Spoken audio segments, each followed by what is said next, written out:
आपको पता है पुराने समय में जब भी राजा किसी बड़े किले को फतेह करता तो उसके लिए सबसे ज्यादा उसमें सहयोग मिलता वो उसकी रणनीति का। आज के समय में भी कोई भी बड़ी एग्जाम ले लो, अगर आप बिना रणनीति की तैयारी करते हैं तो आप चाहे कितना ही पढ़ लो, सफलता आपको नहीं मिलेगी। लेकिन आप सही रणनीति से और सही समय पर तैयारी करते हैं तो आपको निश्चित रूप से सफलता मिलती है। और न केवल सफलता मिलती है बल्कि आप टॉप रैंकर्स में भी आते हैं। दोस्तों, आज मैं ऐसे ही आपको कुछ बताने वाला हूं, आरएस 2023 को लेके अपनी क्या रणनीति रहेगी। अभी फिलहाल वैकेंसी आई नहीं है, लेकिन बहुत ही जल्दी नोटिफिकेशन भी आ जाएगा। और नोटिफिकेशन आने के बाद में तो 90% जो लोग हैं वो तैयारी के लग जाएंगे। लेकिन फिलहाल वर्तमान में हम देखें, अभी का देखें तो मात्र 10% लोग ही ऐसे हैं जो आरएस 2023 की तैयारी कर रहे हैं। और सिलेक्शन भी उन्हीं का होता है जो शुरू से लेके तैयारी करता है। आपको पता ही होगा कि किसी भी परीक्षा में लंबी तैयारी होना बहुत ज्यादा जरूरी होता है। और लंबी तैयारी के साथ साथ में कौन से सब्जेक्ट को कितना वेटेज देना है, कहाँ से प्रश्न आते हैं, हमें प्रीलिम्स कैसे पास करनी है, ये चीजें भी हमें ध्यान होना बहुत ज्यादा जरूरी है। आपको मैं बता दूं, प्रीलिम्स एग्जाम के लिए आपके पास में एक तो इकोनॉमिक सर्वे बहुत अच्छा तैयार होना जरूरी है, नहीं तो आप प्रीलिम्स में पिछड़ जाएंगे। और यही इकोनॉमिक सर्वे आपकी जो राजस्थान की इकोनॉमी है और जो मुख्य परीक्षा है उसमें आपके बहुत ज्यादा लाभप्रद होगा।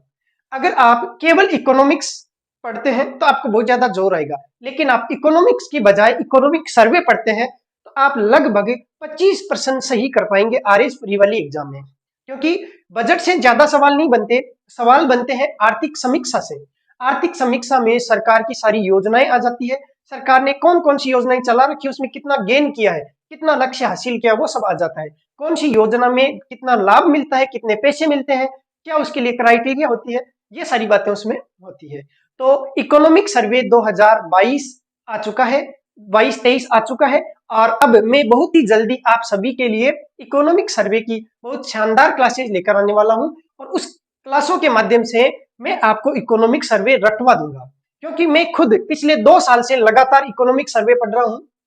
मैंने भी पिछली बार आरएस परीक्षा दी थी तो मैंने वहां पे देखा कि आरएस के प्रीलिम्स में इकोनॉमिक सर्वे से बहुत ज्यादा प्रश्न पूछे गए थे और मुख्य परीक्षा में भी इकोनॉमिक सर्वे से काफी सवाल थे। तो ऐसे हम देखें तो प्रीलिम्स और मेंस में काफी सवाल इकोनॉमिक सर्वे से पूछे जाते हैं। अब इकोनॉमिक सर्वे है वो इतना ज्यादा उलझन भरा होता है कि विद्यार्थी उसको पढ़ता ही नहीं है। पढ़ता भी है तो 2-3 चैप्टर पढ़ने के बाद में छोड़ देता है कि नहीं यार, पार नहीं पड़ेगी। लेकिन मैं आपको ऐसी ट्रिक्स के माध्यम से, ऐसी निमोनिक्स के माध्यम से पढ़ाऊंगा कि आपको डायरेक्ट क्लास में याद हो जाएगा। जितनी भी योजनाएं हैं मैं कोशिश करूंगा कि आपको क्लास में याद करवा दूं, और उसके बाद में आप देखना इकोनॉमिक सर्वे आपका हो जाएगा। और साथ का साथ मैं रोज आपके लिए 5 मिनट, कभी 3 मिनट की क्लास बनाता हूं और इन 5 या 3 मिनट में आपको डेली का करंट जीके पढ़ाता हूं। देखो विद्यार्थियों, करंट जीके में ज्यादा चीजें नहीं आती है। क्यों? क्योंकि डेली की हम देखें तो 3 या 4 खबर होती है और पूरे महीने में 100 के करीब खबरें हो जाती है। और हम देखें तो पिछले 6 महीने में 600 खबरें हो जाती है और उन्हीं 600 खबरों में से सवाल पूछे जाते हैं। अब आप रोज अखबार पढ़ोगे, 1-1.5 घंटा आपका समय लगेगा उसमें, तो इसकी बजाय आप 2 या 3 मिनट की ये मेरी क्लासें देखें, साथ में इकोनॉमिक सर्वे पढ़ें और उसके बाद में आपको मैथ्स भी करवाऊंगा और राजस्थान की ज्योग्राफी भी करवा रहा हूँ। तो प्रीलिम्स का पूरा मैटर तो मैं खुद ही आपको करवा रहा हूँ। तो क्यों ना आप अभी से तैयारी करें और पूरा पढ़ें। तो फिर हम शुरुआत करते हैं। आज का 28 फरवरी का करंट जीके का क्या मैटर था। आज केवल और केवल राजस्थान पत्रिका में एक ही मैटर आया है, जवाई बांध को लेकर।